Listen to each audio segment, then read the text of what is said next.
As someone who was there, hot pockets in hand for all the midnight server issues and other heartbreaks of Diablo 3's PC launch, it's difficult to imagine a larger turnaround than Diablo 3 Reaper of Souls. Not only has the game it's built on been markedly improved by the recent Loot 2.0 patch, but the excellent new content in this expansion is exactly in line with what I wanted for the series.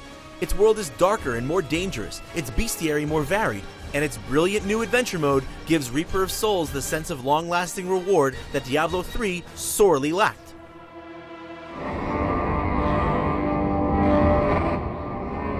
While the saturated colors and occasional rainbows that punctuated Diablo 3's rendition of Sanctuary were pretty to look at, Reaper of Souls tosses all of it aside and splashes the canvas with charcoal shades and deliciously dreary landscapes that harken back to the Diablo of old.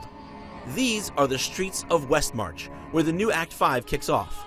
They're bleak and filled with scripted events and side quests that effectively set a tone of hopelessness and civil unrest. The tritely written plot doesn't successfully carry these ideas for long, but the atmosphere remains thick to the end, resulting in a world that feels imperiled and more in need of a hero than the first 4 acts. Despite staying on the darker end of the spectrum, Reaper of Souls shows an impressive level of diversity in both its locales and monster designs. Only one quick encounter borrows art from Diablo 3, so the rest of the 5-ish hour-long campaign is flush with exciting new sights to see and ever more impressive demons to smite. In one single act, Reaper of Souls exhibits almost as much variety as the entirety of Diablo 3 before it.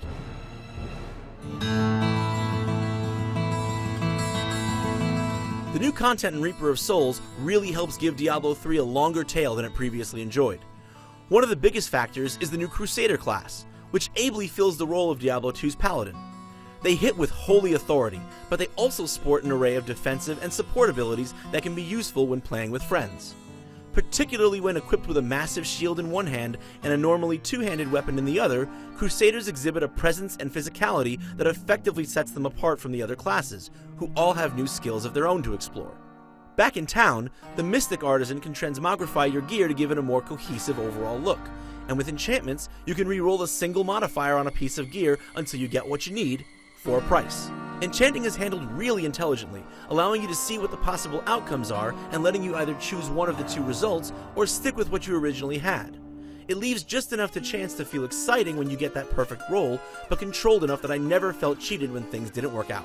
But the crown jewel here is undoubtedly the new adventure mode, which gives you unrestricted access to every waypoint across all 5 acts. Random side missions called bounties litter the map, offering progressively greater rewards as you go.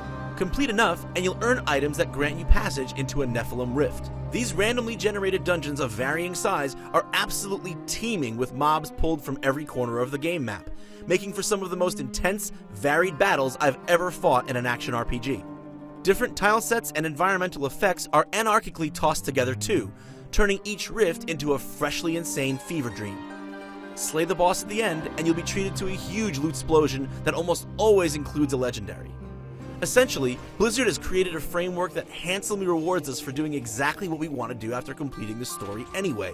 Log on, do runs, get paid, and log out. Brilliant.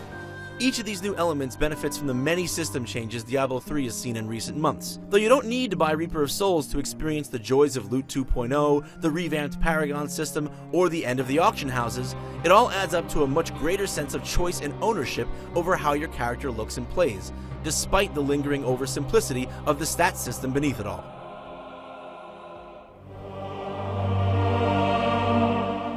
With Reaper of Souls and the recent round of content patches, Blizzard has transformed Diablo 3 into something far more akin to what longtime fans like me wanted all along.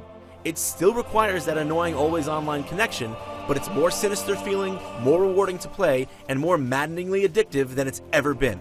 I'm strongly looking forward to many more hours in search of that perfect legendary drop. For more on Diablo 3 Reaper of Souls, be sure to keep it locked right here on IGN. Now watch me slay stuff.